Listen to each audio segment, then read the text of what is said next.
আসসালামু আলাইকুম। ইনফো টেলিভিশনে আপনাদের সকলকে স্বাগতম। খবর পড়ছি আমি প্রিয়া রানী।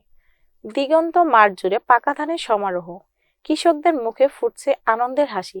সোনালী শীষে ভরা ক্ষেতগুলো হাওয়ায় দুলে দুলে উঠছে আর প্রকৃতি বলছে এজন্য নবান্নর উৎসব।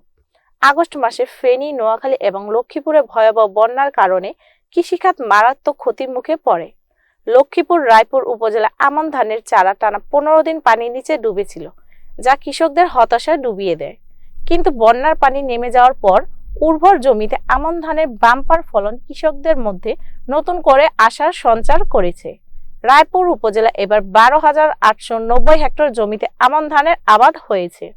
সরজমিনে দেখা গেছে জমিগুলোতে আমন ধানের শীষ ভারী হয়ে গাছগুলো নুয়ে পড়েছে। কৃষকেরা ইতিমধ্যে ধান কাটা শুরু করেছে এবং কেউ কেউ ধান ঘরে তোলা নিয়ে ব্যস্ত সময় পার করছেন।